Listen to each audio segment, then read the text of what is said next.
Welcome, everyone. Good evening, good morning, good afternoon, wherever you are. Uh, Welcome to Facebook Live. It is the 3rd of May, year 2023, and let me switch over and see who all we have. We have Sri Lakshmi, who's joined us online, as well as we have Patricia, who is part of our core group of meditators. Good evening, Patricia.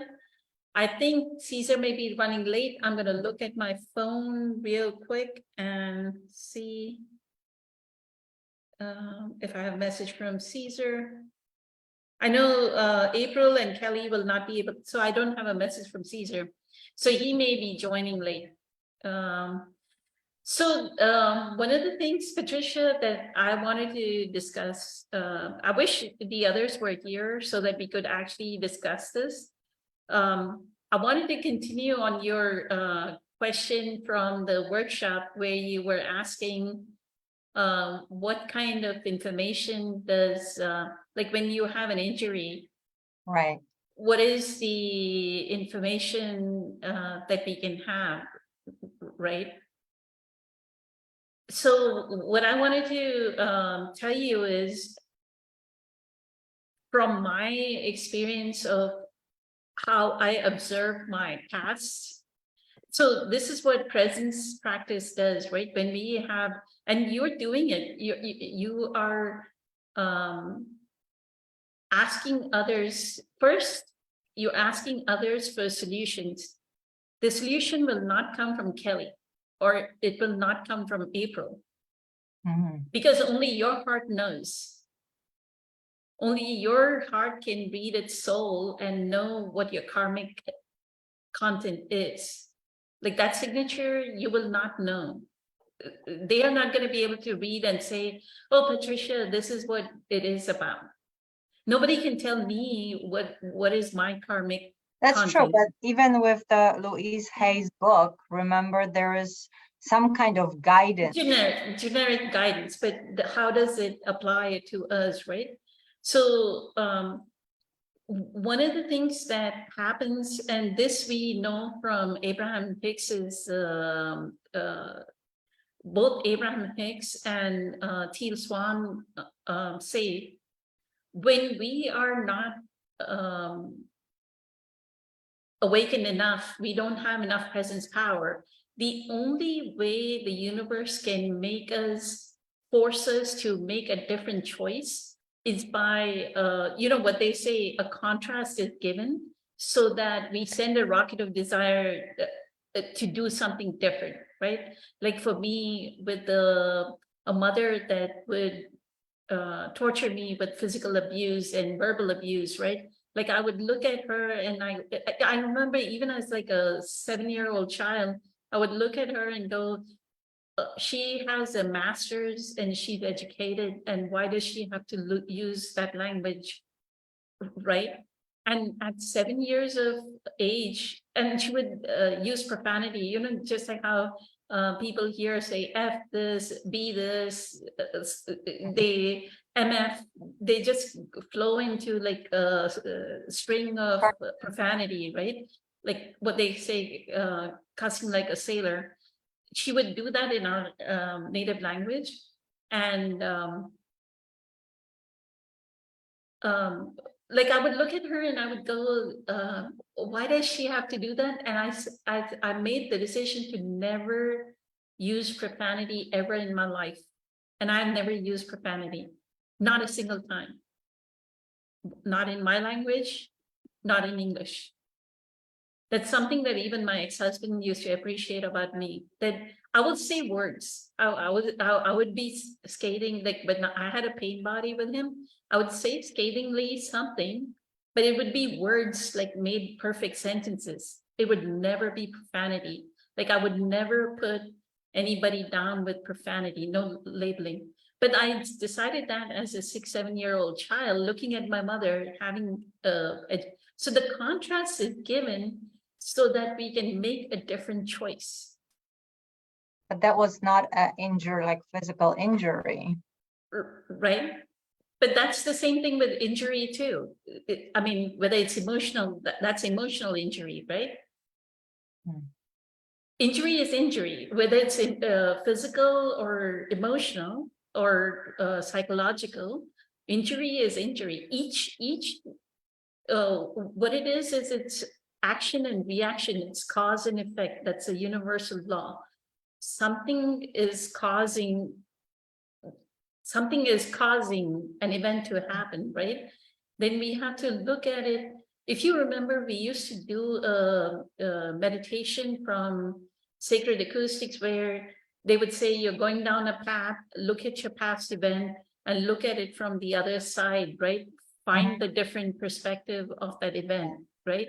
It's like we almost have to look at each event of our past, like wherever you had, like you had this injury, right? You have to look at it from a different perspective than the 6-year-old you or 8-year-old you, whatever decision you made at that point in time about that event. Instead of that, what is the more loving, kind interpretation, compassionate interpretation of that event? Just like what I'm saying, right? Like my mom, okay, I'll give you an example. One of the things that happened in India, and I don't know, it may be far, far worse now, like the younger generation, the people that are in their 20s and younger girls. In India, there's so much sexual repression, right? That people will grope you, like they'll fondle you and grope you. I remember my mom and I and my brother, we were going to in India, we were going to a different city in a train, right? And there are berths, like there are 3 berths, like so the lower berth, my mom used to sleep. The second one, I would sleep in it. My brother would sleep in the topmost berth. And I used to be very skinny, right? So I had a whole adult berth, like sleeping this thing. There was a guy who came and lay down beside me and started groping me. And I was like 8, 9 years old or 10 years old or something. Oh, right? wow. So, That's hard to believe. and that will happen in buses. People will grope you. They'll touch your breasts or touch your thighs or touch your, touch you in different parts. It's like really, really, so I would always go, why can I not be in a place where nobody touches me? Like it makes you feel so dirty. Yeah. Sri Lakshmi, you were gonna say something? That's it. It happens all the time. When they find girls alone or accessible, they just do that. Physical thing is very common in India. Right, there's some repressed sexuality. I don't know. It's like a country that is very, very. Good evening, Rob. Thank you so much for joining. We're kind of talking about something that came up during the weekend workshop, where Kelly was talking about that he had an injury and he had like some information come through, and I was trying to explain to Patricia, how do you go into your past and try and understand what is happening in your past and how it applies to you, the choices, why did it happen in the past to you, right? It happened for you, not to you, right? Was the physical accidents actually? And Patricia is asking about physical accidents. I'm taking any event. I'm not saying it because I've never had any injury. I've had one ankle injury. That's it. I've never had an injury in my whole life. So I cannot identify with What about your wrist? my wrist now. Yeah, but it's not like it's broken or this thing, right? It's some kind of different pain, and it's old age too. So, but and I am investigating what it is about even now that I have this thing. But what I wanted to say is, and this is for everyone that is listening to this Facebook Live Q&A, right? You have to go into your past and see what happened after that event. What choice did it? So it made me make a choice that why can I not be somewhere where nobody touch? I didn't want anybody to touch me, like no man to touch me, right? And look, I came to the US and never, nobody touches you here. Like nobody Yeah, you're not gropes you. allowed, absolutely, yeah. Nobody gropes you. That repression, they have women available or men available or whatever sexuality is available so easily here that they don't touch you. Like, and even if they touch you by accident, they'll say, "I'm sorry." Sorry, Poonam, that's wrong. I have had so many issues. That's wrong. They touch you here very easily. They do. I mean, Yes. In the at States, least maybe in New York, in New York, oh my gosh, you can, even if someone looks at you and you don't like it, you can say something, and they're not allowed to do that. like at least for me, I have had the privilege. Maybe Texas is different. Summer, you have to move to Texas, Summer. Well, now I'm old enough that I know better, but when I was younger, a lot of my jobs, everybody did that. I was at a friend's wedding and I was wearing a pretty red dress and I was 22 or something. And some old admiral comes up to me and gave me his card and said, whenever you want to get together. I mean, that wasn't touching, but when I worked at a pharmacy, the pharmacist was always No, groping me. okay, yeah, but He was groping me whenever I was there and just all sorts of jobs. okay, but I've never experienced that. So like my wish brought me to a place. Maybe it is the area that you were in, Summer. I'm sorry to hear that, but at least for me, being in in the US, I've been in Baton Rouge, I've been in Louisiana, and I've been in Dallas most of my life. Nobody. I've been and I worked in information technology. I've come back home at 3 a.m. in the morning. I've worked all night. I've traveled all throughout the US, came back home at 4 in the morning, 5 in the morning. In New Jersey, we were right next to a strip joint. Nothing happened, nothing. Well, when I was in the Middle East visiting my grandfather's youngest brother, it was at a big party. And he groped me. And I told my mother, she said, oh, it's just your imagination. But yeah, because I just love to daydream about older men touching me. And then my girlfriend's father, when I was in my 30s or something, he groped me. And I told my mother, and she goes, stop imagining those things. Okay, let me stop daydreaming about old men grabbing me, because that is the nicest thing I could think of doing. But the example that I wanted to give was, in my case, the contrast was given and the choice was made. And I came to, so that's what we need to do with our past, is look at the past made us, because we were not awakened enough, it allowed us to make a choice that we would not have made otherwise. Right? If we had everything was going fine, we would not have made a choice that we wanted to leave alone the groping and everything. The second part was my mom being so vicious with me. I was like, I'm not going to stay with her. So the moment the opportunity came where I could move away from her, that meant I came to the US. I would not be here talking to all of you if all those things that had not happened in the past. Right? So I'm grateful. I'm eternally great. Infinite gratitude. I mean, I love my mom very much. I have like the utmost compassion for her, for what she had gone through in her life to do the things that she did. But that is what we need to understand, is our past, and I'll let Rob speak to this, that our past, initially, because we are not awakened, it always gave us a contrast so that we could make the right choice. And if you look back in your past, think of your past non-judgmentally, Patricia, you will find you made a different choice because of what happened in the past, right? Rob, do you want to speak about this? If you understood the question? So let's Thank you. And I'll just, tag everyone Yeah. and I'll be back. yeah, give Rob quickly just one more thing that Kelly was talking about, because it all started because Kelly said that your body carries information.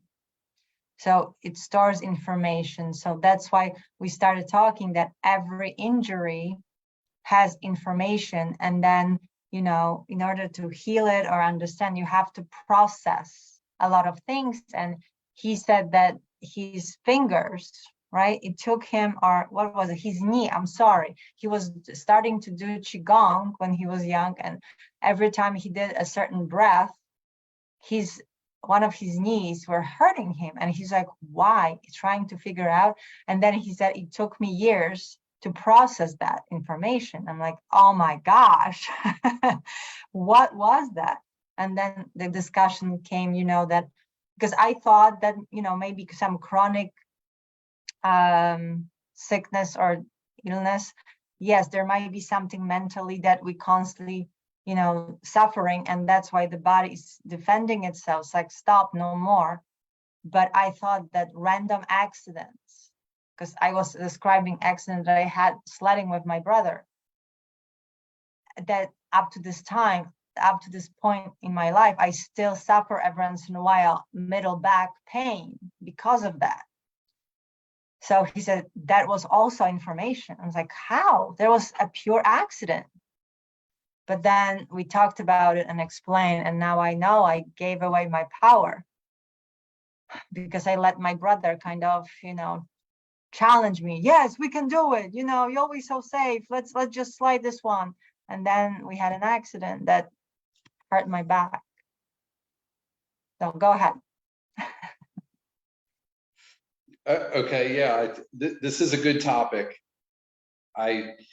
For me, when I look at my past, now I can look at it differently. I didn't see this until only recently, which is everything in my past was presented or done, the circumstances, the challenges, the pitfalls, and the great parts are all to bring me to a place of being in flow, in presence, in the power of the now, as Eckhart Tolle talks about it. And the example that I have is I was very egoic minded, and everything I did had to do with my set of learned habitual conditions, whether they were subconscious and hidden or they were outright in the open. You know, my father, I've wanted to follow in my father's footsteps, wanted to follow in society's footsteps. I had these things in my mind that said, you know, I need to do X, Y, and Z, and this is how I'm going to go.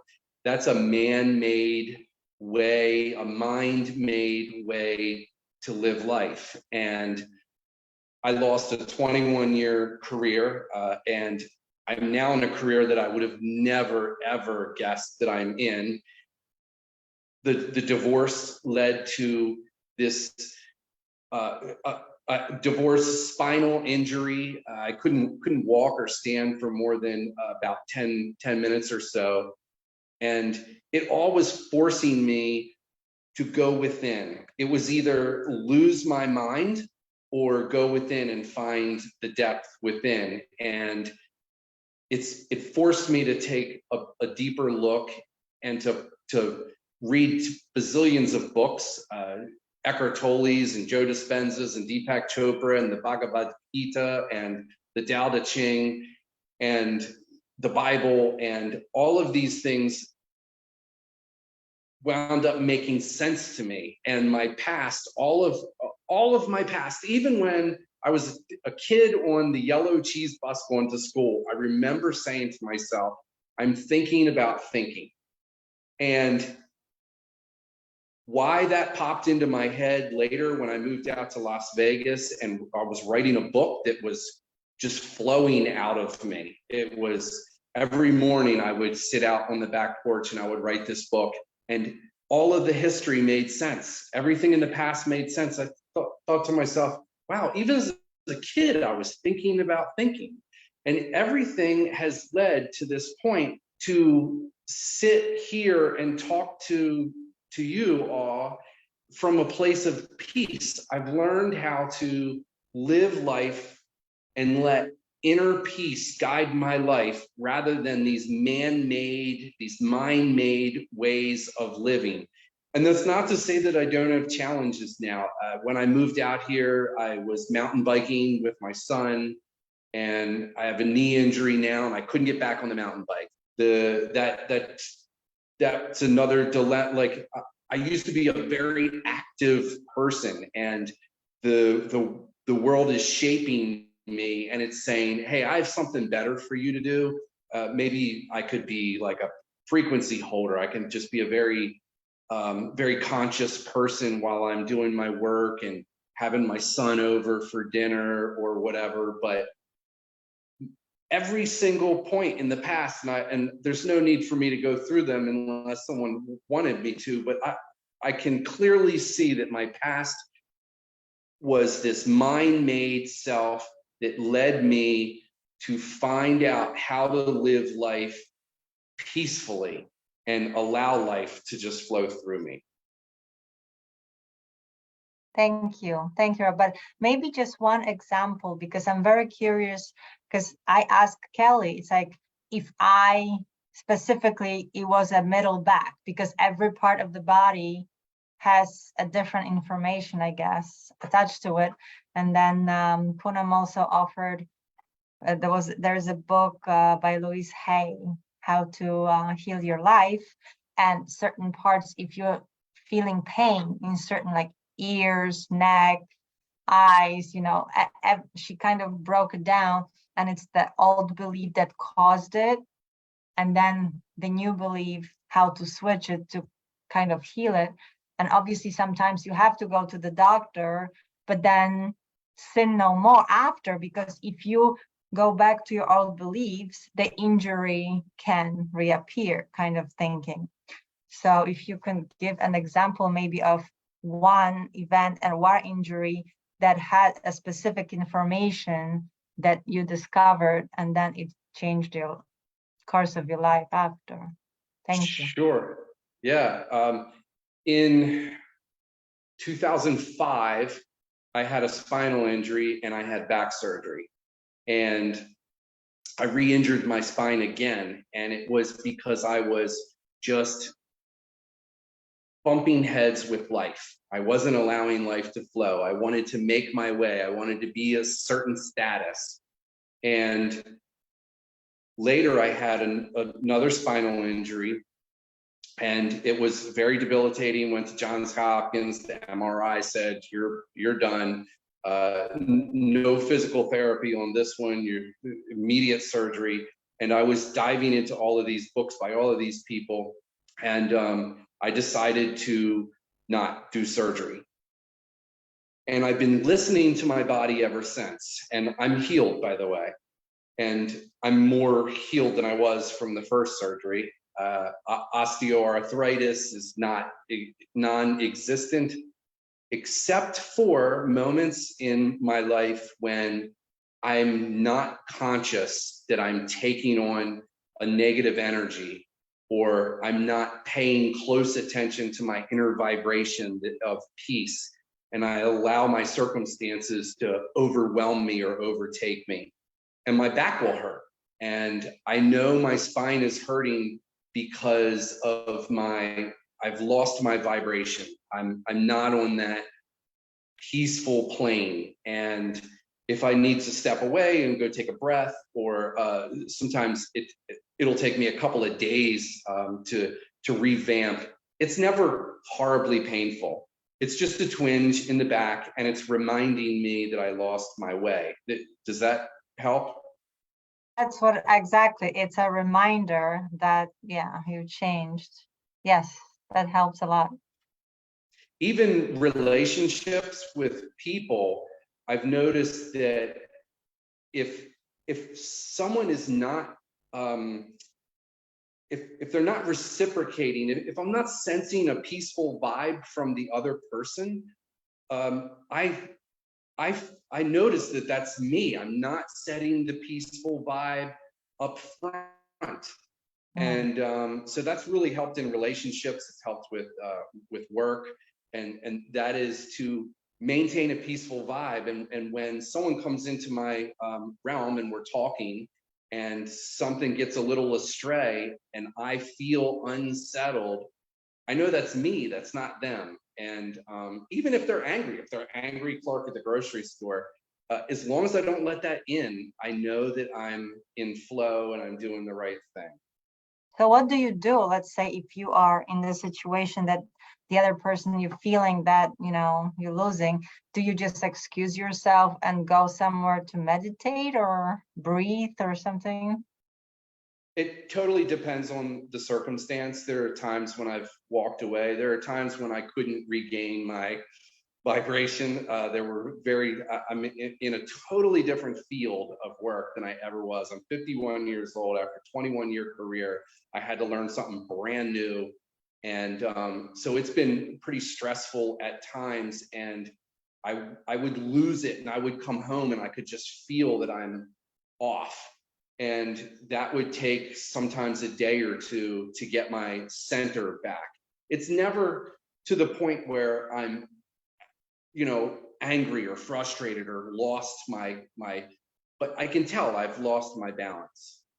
And so sometimes I just need to meditate and sit outside for an hour and just look at the trees, and other times I can just internally make that little shift inside and breathe and maybe it regain that center that way. And do you get any new information during those times about why you lost a balance? What is it, something new, or is it still something reappearing from the past that it's continuing with, the losing, the triggers? I guess maybe we call them triggers, I guess. I think the triggers are, for me, there are spiritual gurus out there that may not have any more triggers anymore. I still do. They still pop up in my life, and I welcome them. I want to learn, and I want to get better at my own inner self alignment.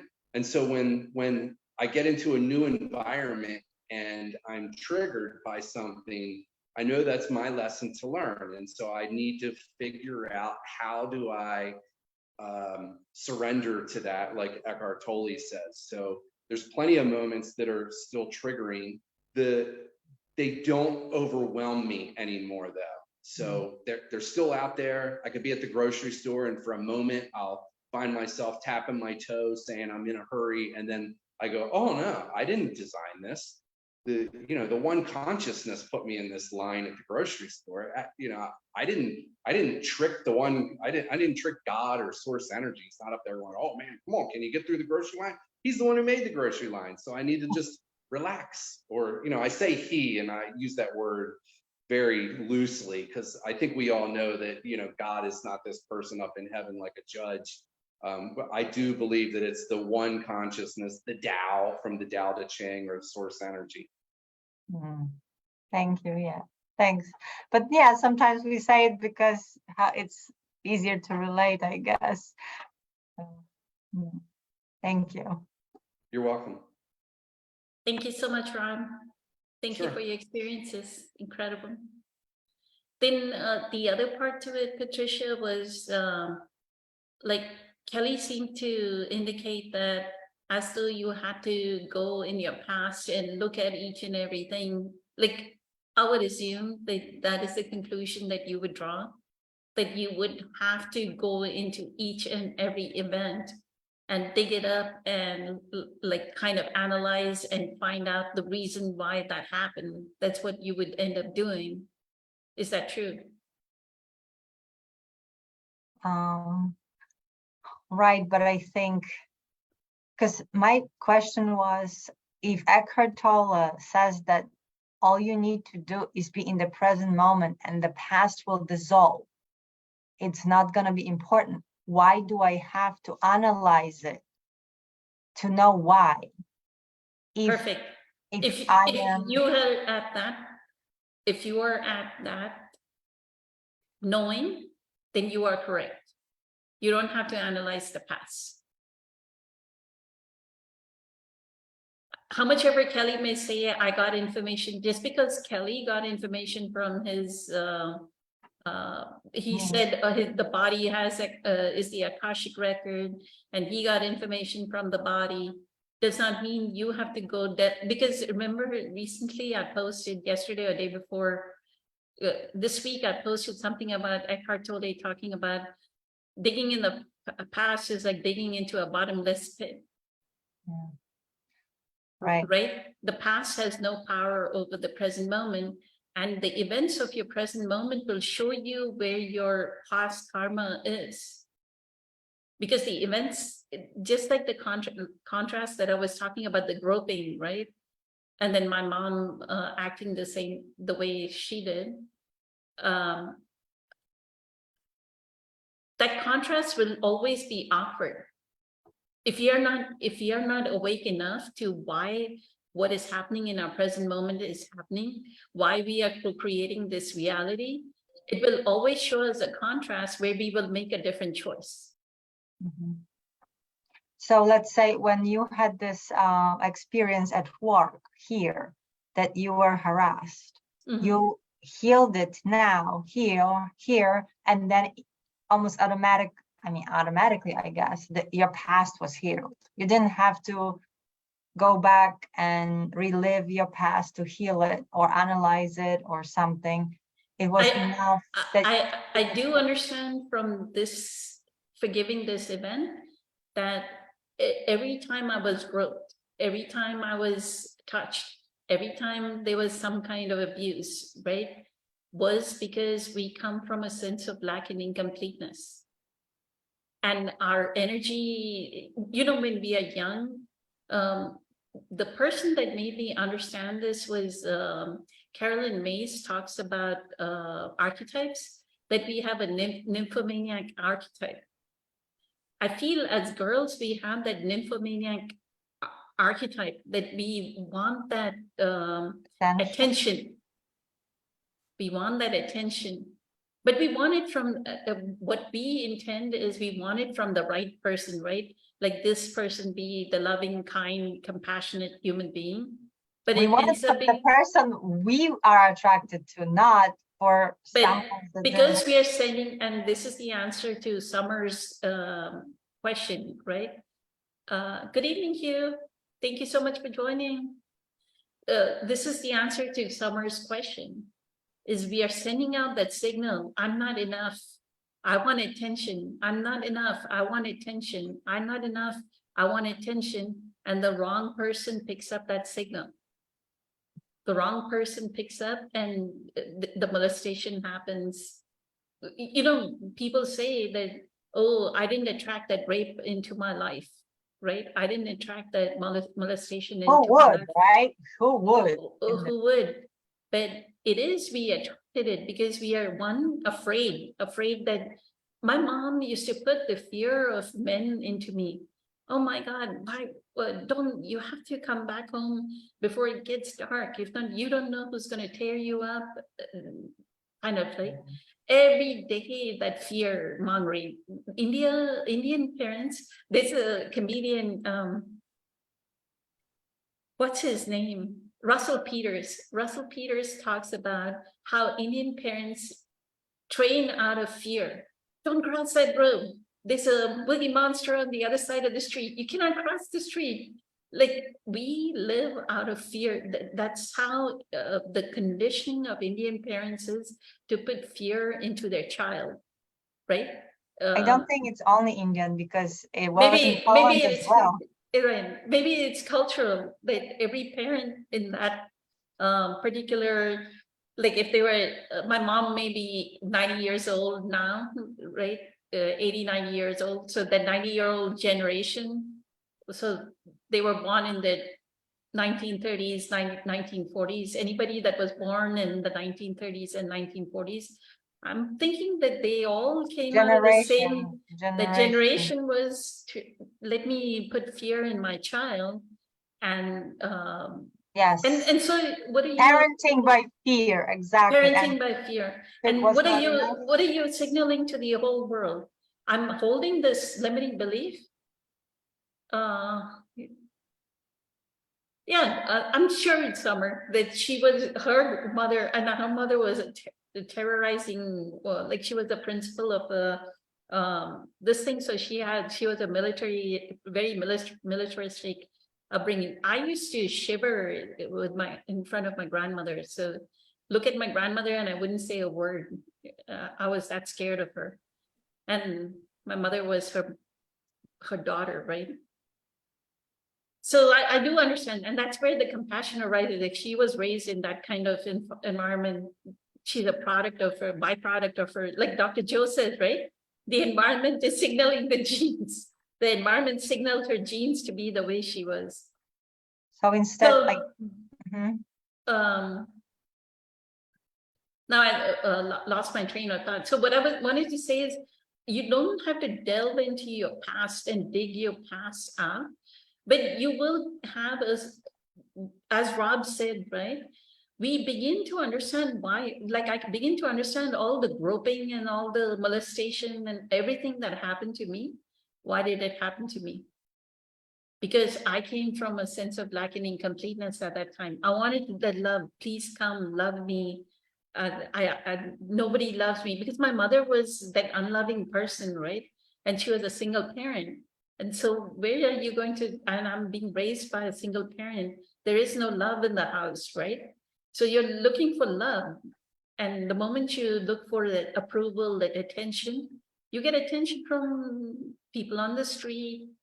You're walking and people grope you, they do whatever, but then you make a different choice. You go, oh, where can I be where I'm never groped and where I'm never touched, right? And even though I was sexually harassed, it was through email and instant message, never touched or never this thing. So that thing that I made a choice on, that I should never be touched, it never happened after I left India. So I feel that when we are unconscious, when we don't have an awareness, the contrast is, as Abraham Hicks and Teal Swan says, the contrast is given so we can make a different choice. Until we make a different choice, right? The desire, the rocket of desire goes through. And I would say you don't need to, like the way you were asking questions out of Kelly, I kind of thought that you wanted to go into your past and now start digging your past. I don't want you digging No, your I was past. trying to find out if, in order to heal my spine currently, so it won't hurt me anymore, I need to, dig into what the message was and now learn from it. So that's kind of what he suggested, I thought.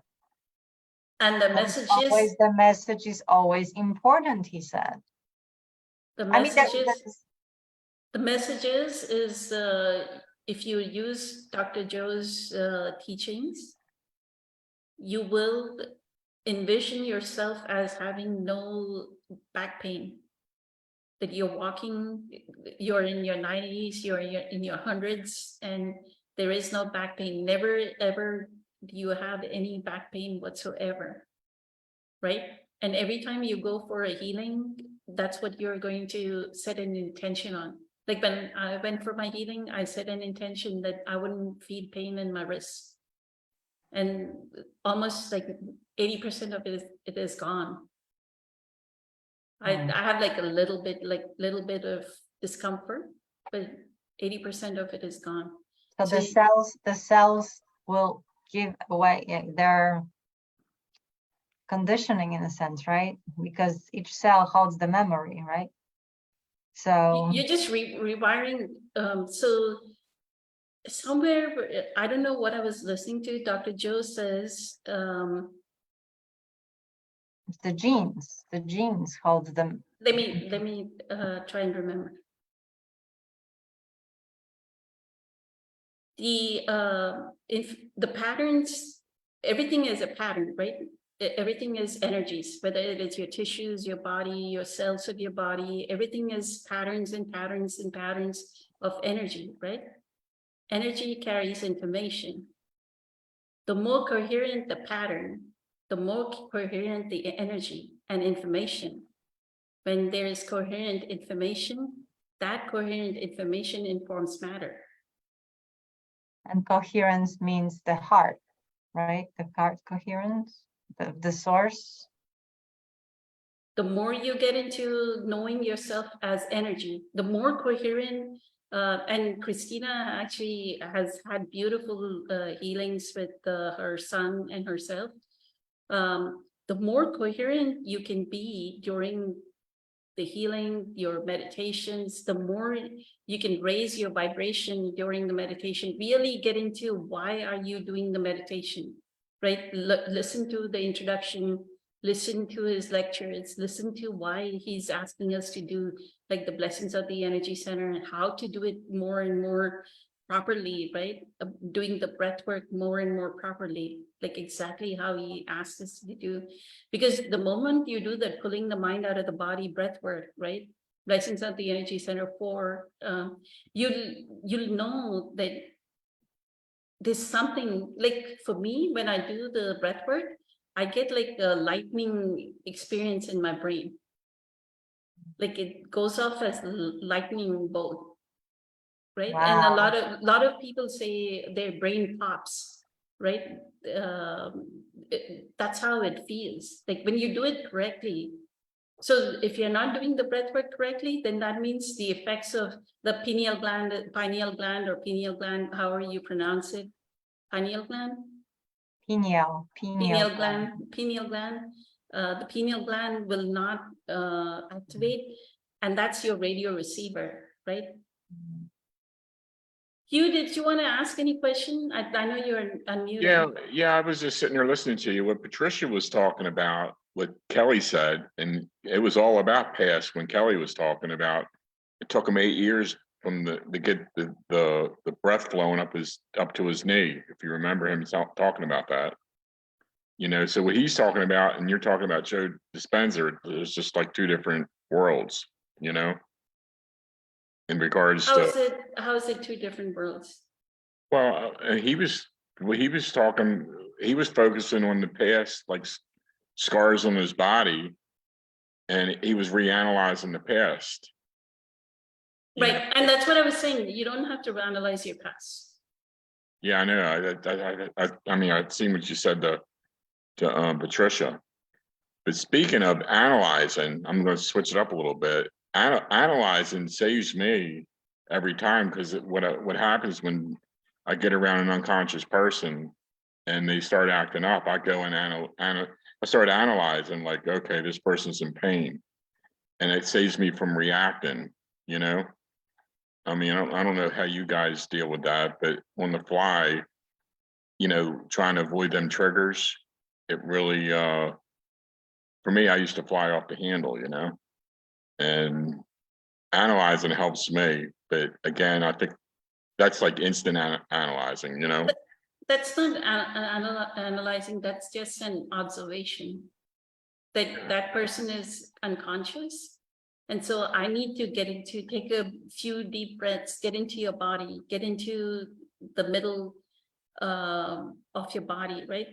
And the other part that Kelly said was something about meditation does not work, right? The part about Dr. Joe's meditations is it's not a meditation. It is more of a Vipassana inner body work,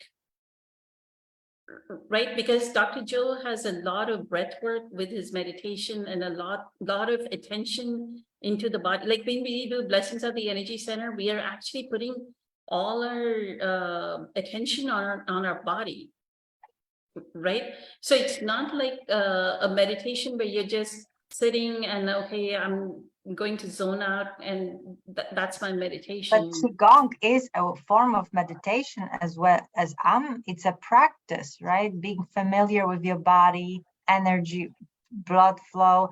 This is also kind of, so he's not calling it a meditation, but when he does Qigong, isn't it like a meditation? Isn't that modality that brings you to present moment? I would say Qigong is more closer to yoga, where it's more body awareness than it is body awareness with with a focus, breath and with a focus into the body, like it's more body awareness. so I'm seeing it as just a portal, really, a practice portal to It's the present same, power. it's the same inner, getting into the inner body, like Right. both are teaching. Dr. Joe, like Ashok said, right? Dr. Joe is from that Himalayan yoga roots or something. Ashok was saying, right? So he's talking from that perspective. Dr. Joe is talking from that yogic perspective. And Kelly is talking about it from his, but both are saying be in your inner body. That's what it is about you. The So more we I are in was, a body, the more we can hold our thoughts. And they won't go rapidly, oh, this is unconscious person. Oh, I need to, why does he have to smack his lips? And why does he have to do that? And can you not stop talking like that? Instead of reacting in that way, you'll just go sit in your body and take a deep breath and listen. You'll allow your body to like absorb whatever their unconsciousness is, if that makes sense to you. So that's as far as when you say let it absorb, it's like, so you take their negative energy and you're absorbing it. Is that what you mean? No, you absorb whatever they're saying. Like absorb meaning listening, like your whole body is listening to them, and then you become transparent and let go of whatever the you become like a sheet of transparent energy, and you let it go. You let go of their unconsciousness, but you listen. You become a listening from every cell of your body, instead of rejecting them. It's just saying, well, Yeah, why are that- you smacking your lips, or why are you doing whatever, or Yeah. flying off the handle, right? Eckert was talking about that last night, about someone beeping the horn at him, and he just decided not to pay attention. And when he says it, and with their unconsciousness, will eventually it'll collapse on itself. You know, where that doesn't happen on with me and my elderly parent at all. You know, That doesn't happen because we don't have enough presence power. That means at that point in time. And if it's an elderly parent, then there's already people that we have shared past with. There's karmic frequencies working. They know how to push your buttons. Yeah, like that mental umbilical cord you were talking about 6 months ago. They got you all figured out, you know? Yes. So, and that hurts. I tell you, it does. When they come, they'll go as low as they can go to get you to react. And, you know, that's what I'm struggling with on a daily basis, you know? So, and Eckert was right. If you want to practice presence, go hang out with family. I mean, it's no lie. You know, I know Rob has a great family, but I mean, he's talking about everybody's into it. I'm like, man, he sounds like he's in heaven. I do have a couple points that I want to bring up, though. Before you bring Sure. up your points, Rob, I'm going to say one more quick thing to Patricia, because I see palm trees behind Hugh's this thing. Patricia had brought up, why did I manifest palm trees in a calendar and not actually go to the beach where there's palm trees, right? So here's how two beliefs conflict. One affirmative belief is I want to be where palm trees are. But you also hold a very limiting belief of I don't want to travel alone. I don't want to be alone, right?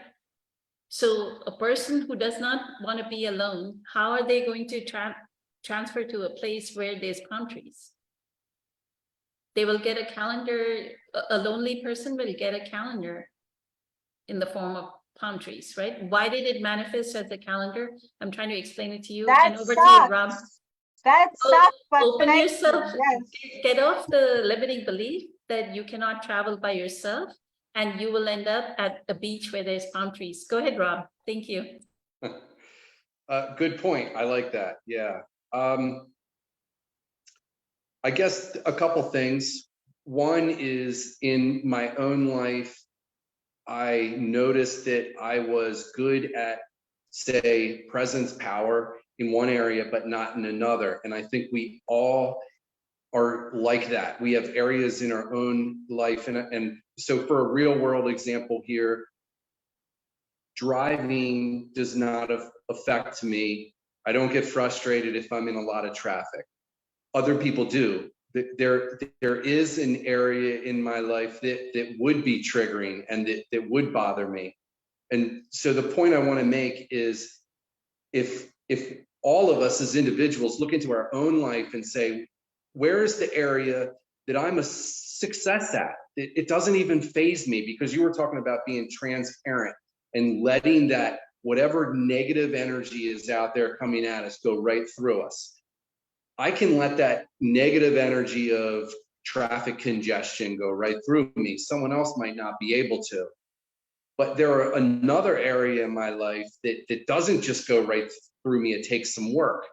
And so when I think about that, I think, what am I doing differently in those two scenarios where one thing is just easily passing right through me as if it doesn't even exist? Traffic doesn't even exist to me. Long lines of traffic and people blowing their horns, and I'm completely fine. I didn't always used to be that way, but so what is it? What am I doing in that circumstance? And so if a family member is bothering us, then I can say to myself, well, in this circumstance, I allow this to pass through me. What inside of me am I doing differently? And it's amazing, because I'm not paying attention to the negative energy at all. I'm not giving it the time of day at all. It doesn't even exist in some areas. And so I think that's the key, is knowing that here's a trigger for me. And now before I go into this trigger zone, I'm going to align, I'm going to get a piece. I'm going to say, okay, here's my center.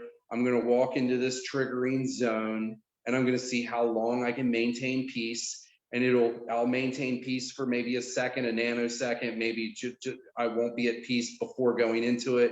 Maybe 30 minutes into it, I'll lose my peace. But the whole point is to take that peaceful energy, that peaceful vibe, as deep into that triggering moment as you can go. And then the next time it'll go a little deeper, and eventually it doesn't exist anymore. The peace just is there the whole time through the whole triggering moment. That's how I've managed to deal with situations. I don't deal with the situation or the circumstance. I deal with me. So whatever is triggering me, I know that it doesn't matter what it is. It doesn't matter if it's a person or if it's traffic or I'm nervous about work. All I know is that I've lost my peace on the inside. I don't care about the physical reasons why at this point. The physical reasons are wonderful to know why, and to learn why those happen later on is just fine with me. But if the keys to heaven are in this box right here, and it doesn't have directions, it just says, be present, drop anxiety, then that's what I'm going to do. I'll figure out why later on. And that's how I've managed to, I guess, deal with triggering moments in my life. That's basically what I wanted to jump in there and say. Yeah, that was pretty good. Yeah, it's like you're teaching yourself. You're right. I can do it in certain areas. It's just why can't I do it in that area? And I do sometimes. It's just when you're good and everything's going great, and then all of a sudden there comes a curveball out of left field. But I never thought of it that maybe there's something deeper, like you said, getting alignment. If you're being triggered, it doesn't matter what field you're being triggered in. You just know it's an inner alignment issue, which I didn't even think about. Yeah, and I think that ties into limiting beliefs, what Poonam was talking about a little bit ago. It's kind of the shadow work that Carl Jung talks about. It's this energy that's inside of us that's holding us back that we don't even see. It's self-sabotaging, and we don't know it. We can't bring it out into the light of consciousness physically to see it. We just know it's some kind of negative energy that we learned, or maybe it's in our blood, heritage or something. We say, all Italians have this kind of attitude or something. But which really isn't the case. It's just a matter of looking at the energy within us, not the circumstances. And I've also learned in my own life that this is going to sound crazy, but I totally believe it. So here's my big one. And one of the reasons I'm here in this group is because I'm afraid to speak in public. And so I come here because this is helping me to overcome that trigger. And so I totally believe that I created the problem. I want to hold myself back. And so this big ball of fear rises up and says, don't get on this Zoom call. You're going to get a question and you're not going to know what you're talking about. And you're a loser or whatever. And I know that that's just this energy form that's pulling me back that is completely false. And I brought it there to save me. It's my, it's like a fictitious monster under the child's bed. And until you shine the light under there. Your protector. It's Yeah. your protector. Yeah, anxiety has been a protector. It told me that it was going to protect me. Anxiety said, Rob, you can't do this. I'm protecting you. Listen to me. And so I did. I listened to it for years and years and years. And now I don't even hear it anymore. It's like it's non-existent. And so far, the universe hasn't given me something that I haven't been able to peacefully deal with. But maybe that's on the horizon. Yeah, I think you're a very good speaker, honestly. I mean, and I had the same thing as you. I mean, basically, I wasn't much at all speaking in front of people, but I cured it with knowing what I'm talking about. You can't bullshit yourself. I mean, you got to know what you're doing. You get up there and I can give a lesson, you know what I mean? In front of 30 people, no problem. But just to get up there and randomly go off like we're doing here, I couldn't do that. I mean, I just, no way, but. Right. Well, I ran into big problems at work. Zoom calls for work it was catastrophic for me. The call would end and I would be a mess a day before the call. I'd be a mess a day after the call. And I was like, I gotta deal with this. I gotta look directly at it. And that's basically what I did was I shined the light of conscious. I brought this peaceful energy into it before I started the Zoom call. And I would take that peaceful energy into it. So if you're dealing with family members, you just take the peaceful energy as far as you can into it and just forget that the problem has anything to do with the family member or the Zoom call or anything physical, because it doesn't. It's always about the void within us, the fear and the void. And it's different for every single human being. Nice. Incredible. Thank you so much, Ron. Thank you, Hugh. You want to say something else You're for welcome. Patricia?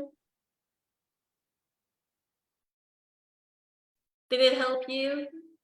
Yeah, absolutely. Thank you so much for sharing, both of you, because I still have triggers with my parents. It's my brother. They're all the way in Poland, and I only talk to them over Zoom or Skype but my mom, I didn't even know. I thought my father would be the one that I was blaming for everything in my life, and I healed that. But now I'm talking to my mom and I see how she's still enslaved to the old programming and being stuck and blaming everything in her life on him. And I see it. And sometimes I just, all of a sudden, I'm calm, I'm listening, I'm practicing, and I yell at her. And she's like, why are you yelling at me? Everybody's like, oh my God, I just lost it. It's like, I just couldn't. She worked long enough on it, and the trigger finally showed its ugly face. So thank you. Yes. And why does the trigger show up? What does she say that triggers you? Because she was, in this particular moment, she was talking about how my brother's partner, they're not married, but they have 2 children. So her name is Natalia. How she is not taking the right care of the girls and caring more about her career. She's a physical therapist and going with clients, and not, she should be the one taking care of the children, because like my mom was home and she was taking care of us, and this is a female's job. And Peter, the son, my brother, he's like, you know, I'm working, I have my own company, so when I come home, I don't want to deal with my daughters. That's my wife's kind of thing, job. And my mom is on his side. She is telling me that, you know, the soup is not done, the thing is not clean. It's like, Mom, stop it. They're equal. This is not anybody's kids. He comes home, this is his children. He takes care of them. It's not about, you know, certain roles. And I just lost it that she still thinks that way. It's like, you want her to be like you know, enslaved to that male chauvinistic world, that females are the second category and they're really slaves to men because they work and bring money. She works too. So it was just like, so yeah, that's what triggered me. But Just- do you see the compassionate observation would be that in putting his partner down, your mom is coming from the same sense of lack and incompleteness and not enoughness. I'm not enough. I've been a housewife. I don't have a career. I don't know who I am. I don't know who I am in my true essence. I have this fictitious mind-made sense of self where I think I am great because I stayed home as a stay-at-home mom and took care of my children, not realizing her children are dysfunctional, right? We're brought up dysfunctionally. But in her mind-made sense of self, she thinks that she did the best. So now she's putting the other person down. My mom used to do that with my sister-in-law. She would go, oh, she doesn't, like my grandmother, my mother's mother, my mother and I don't know, we have an OCD about cleaning and cleanliness, right? Everything has to be cleaned and washed and cleaned and washed and spick and My span. mom is the same, yes. Right? And so, but she had a daughter-in-law who was the opposite, didn't really care about cleaning but I was like, that's your spiritual, like I would tell her, that's your spiritual teacher. She's teaching you how to be relaxed about all of these things. You don't have to wake up at 5 a.m. in the morning and start your chores and make sure that the milk is saved and this is done and this is done. Like exactly by 7 a.m., everything had to be spick and span, and you cooked and you cleaned the whole kitchen and made it spick and span again. And because it got dirty again, when you did your afternoon cooking or evening cooking and became bed, look at what she's doing in putting the other, what you can see from presence and from Eckhart's teachings is look at how the egos are playing. Your brother, in his sense of lacking incompleteness, right? And his conditioning from his father that the wife or the woman should take care of the children. He's playing out his conditioning. Your mother is playing out her conditioning and it's okay. They'll somehow figure it out until one of them opens up. It's going to remain this. We cannot train these people. We cannot provide them guidance. Right. So I'm listening. I'm just explaining. And again, I just lost my patience with her. I guess I just was like, I can't hear this again and again and again. Enough. Like enough.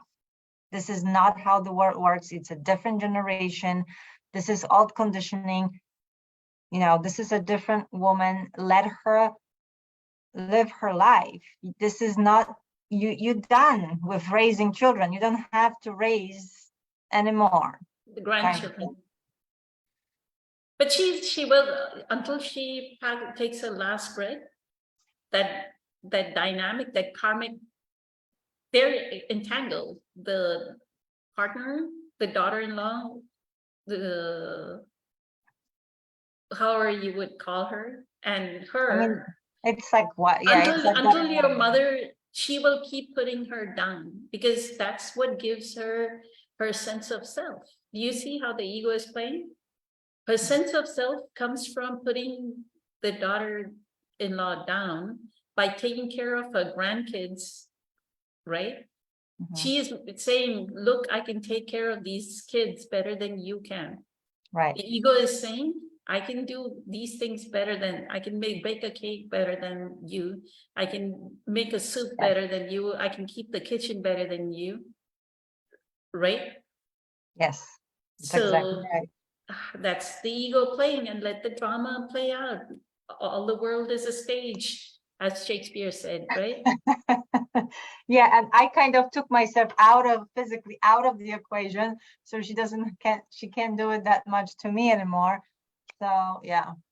She has to- Okay, we are at 6 minutes over the top of the hour, so I think we are good, right? We discussed a lot, recapped the workshop, learned a lot of lessons from the workshop. We can resume again next week.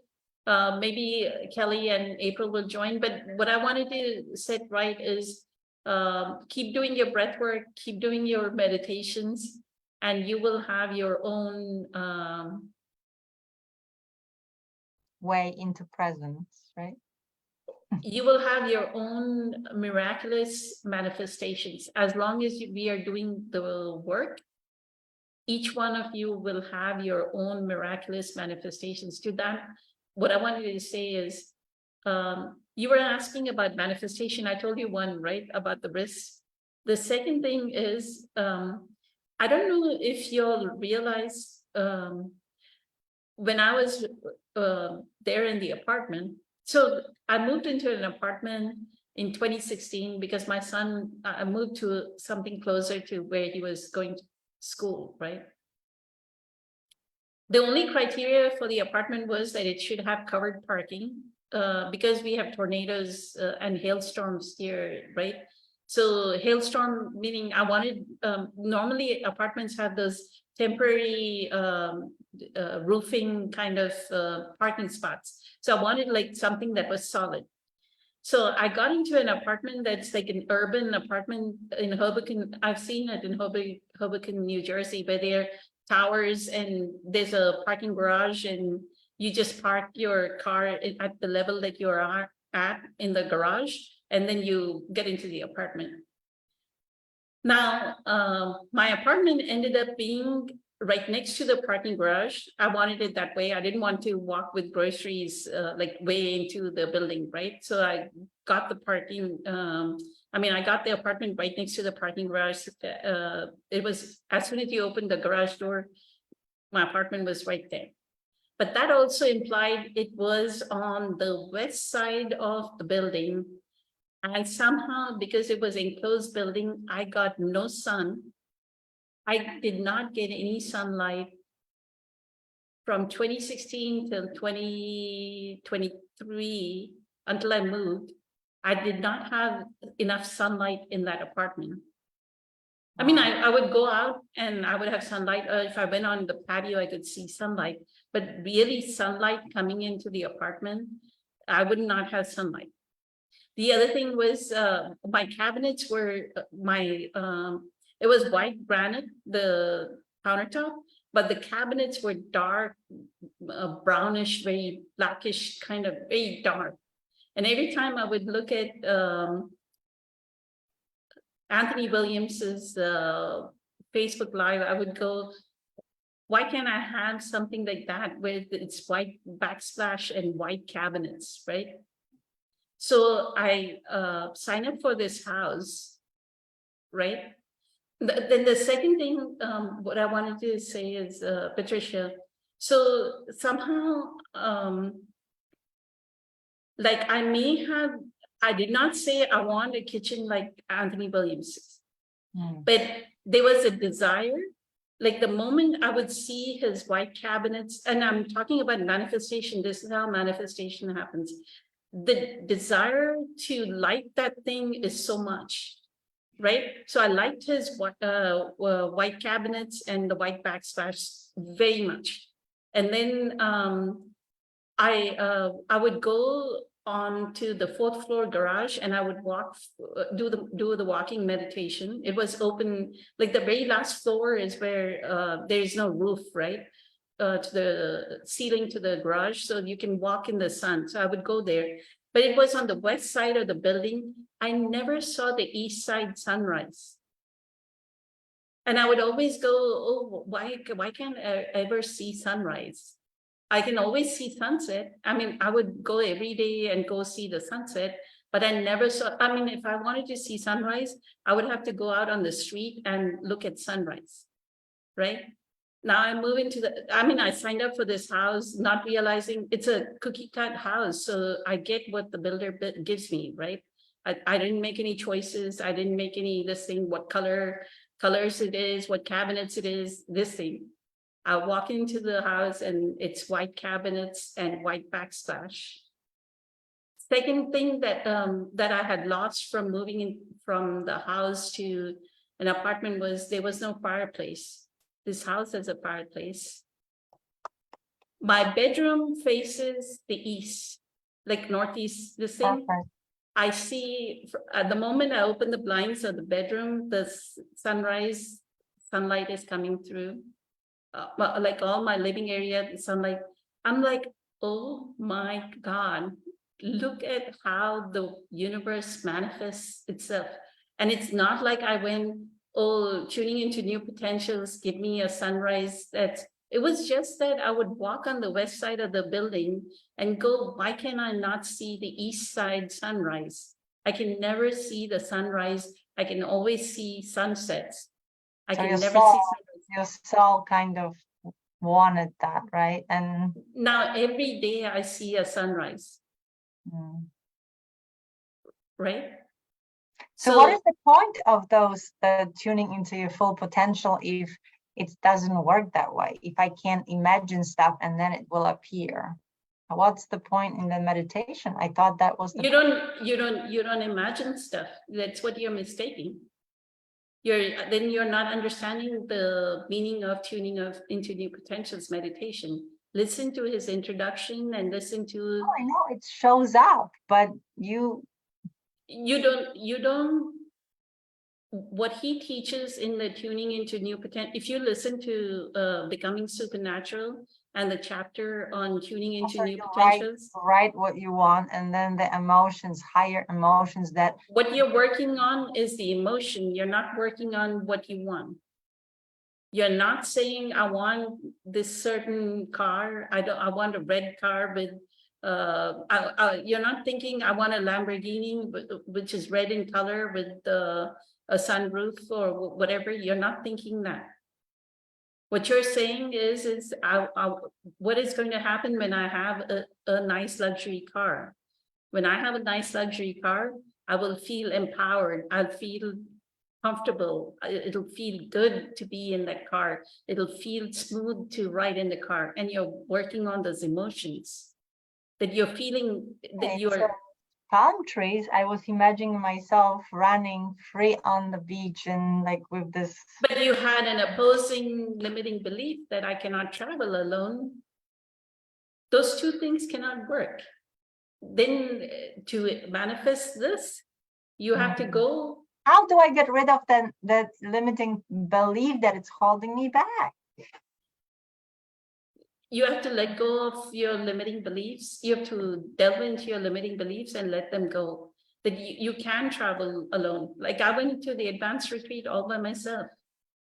Like I had that hang up. I called Gracie, I called people and I said, hey, can you come travel here and go with me to this advanced retreat? Can you go to the advanced retreat? Everybody said no, no, no. Gracie wouldn't even respond to me. So Hey, Patricia, can you like inch out of your comfort zone and go someplace, I mean, not far and try it? No, she doesn't want to drive anywhere. She's afraid of driving. So she needs to overcome her limiting beliefs first. That she can drive everywhere. She won't drive to her daughter, who's just 3 hours away. 3 hours is nothing. I've driven to Houston is 3 hours for me. I would drive to Houston. If somebody was there in Houston for me, I would drive like in a heartbeat. No, I don't know. You're right. Not There's heartbeat. something. I still have anxieties. I mean, right now I commute like 30 miles to work, but it's still easy commute because it's a highway. So I'm getting on the highway, going from one highway to the other. It's one turn, and then I'm there. So it's, even though the distance wise is far, but it's pretty much one road. It's not like I have to, do a million things to get there. How do you feel? How do you feel when if the traffic stops and you're in a backup? No, that's fine. I just sit there and being patient. I like driving, but I like driving when I know when I'm going. I can't just put a GPS and not know. I actually have to, Hugh, when I had to like go new places, I go on Google, I put a map, I I do the same log thing. everything. And even though I have GPS, I still need to know ahead of time the thing. And I sometimes actually draw it because I also like paint and draw. So I have to myself put it on a piece of paper with some couple of major No, terms. Patricia, I had to go before I went to the retreat. I went there that weekend before, 1 weekend before. I drove all the way there to see how to get there and came back because it was a new area for me. Leave alone looking at a GPS. I actually drove that whole distance and came back because it was 23 miles away for me. I had my friend, when I got the job over the bridge so far, I actually was crying to my mother, forget it, I'm not doing it. I have to do it every day. I'm going to have panic attacks. I will not do it. And she just like walked me through it because she drives no problem. Always did from the latest thing. She was my father's practically slave, but as a driver, when most females her age did not drive, she was the one driving in her own car, so it's like that was, so she just like walked me through it. And then so I was like, ask maybe Julie, my daughter, when she's here can drive it, but she wasn't. But I asked my friend who lives close, and it's like, can you please? And he did. So then the next day I drove by myself and it was fine. But yes, it was more of like emotional, someone actually being there. And, it's just, I can't explain it. Let go of it. Let go of it and you'll be fine. It's getting late for all of us. Even I have to wake up at 4 in the morning. So let's end it at this. Thank you very so much. It was incredible. Many blessings, Thank much you. love. Thank you. Eternally grateful to all of you. Okay. Thank you for Thank such a you. beautiful Good session. night. Bye. Bye. Good night. All right.